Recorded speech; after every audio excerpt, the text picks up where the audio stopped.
everyone, welcome back to the channel. While recently doing some research on the Borg Queen, I was wondering if I am the only one confused about how Captain Picard killed her once, how Captain Janeway killed her again, and where Agnes Jurati's version of the Borg Queen fits into all of this. If you were also wondering about the confusing and convoluted history of the Borg Queen, then join me in this video in my honest attempt at trying to understand and figure out what on earth is going on here. First, let's look at the Borg Queen's origins. According to the Star Trek Voyager episode Unimatrix Zero, the Borg Queen was once part of a humanoid race called Species 125 that was assimilated by the Borg around the 2360s. She was assimilated around the age of 7 to 8 years old, and whenever her body is destroyed, her consciousness simply transfers to another body. With her mind, then, she controls and coordinates the billions of Borg drones at her disposal. No one seems to know why she, and not any one of the other billions of consciousnesses, became the ruler, nor how the Borg functioned before it gained a queen,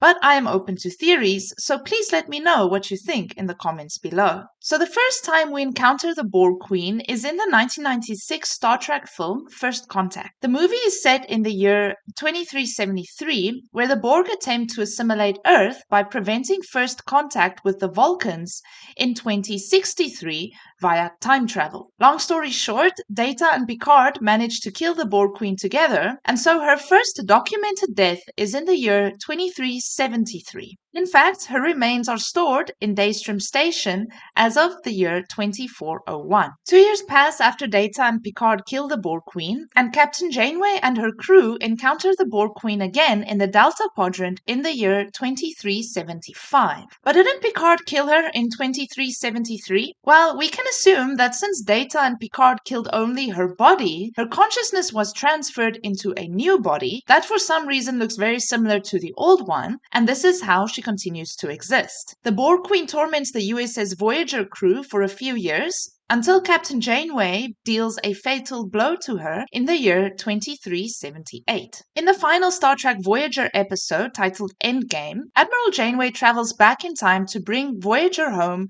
26 years earlier. Another long story short, Admiral Janeway infects the Borg Queen with a neurolytic pathogen that causes her to lose control of herself and the drones. The Borg Queen's body falls apart and she dies a second time. But is this the end for the Borg Queen? Now this is where it becomes really confusing. The Borg Queen's story is picked up again in Star Trek Picard, and we seem to follow two different timelines and the stories of two different collectives. Season 3 of Star Trek Picard shows us what happened to the Borg Queen after Janeway's neurolytic pathogen infected her. The Borg Queen was forced to cannibalize parts of her drones in order to survive, and after her drones all died of old age and starvation, she was driven insane. She also lost the ability to assimilate new drones, and so she makes an alliance with the Changelings in yet another attempt to take over the world via a new way of assimilation. The Borg Queen and her cube are destroyed by the Enterprise D,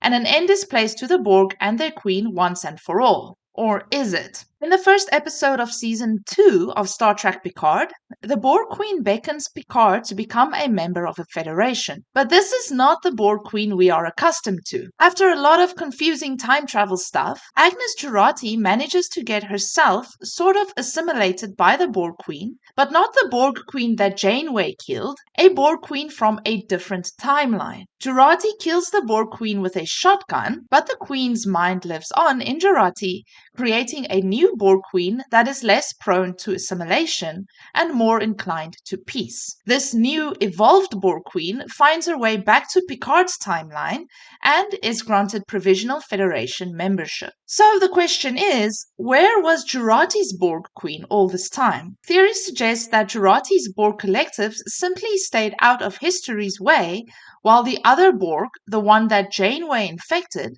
continued to wreak havoc on the universe. Indeed, if Borg Queen Jurati got involved, she might have been erased from the timeline entirely. No one knows. So there you have it. The Borg Queen has one confusing history of death and resurrection, but there must be something to her that makes us return to her again and again in Star Trek series and Star Trek movies. Are you looking forward to seeing when and where the Borg Queen will appear next? If you found this video helpful, please give it a like and follow the channel for more Star Trek related content.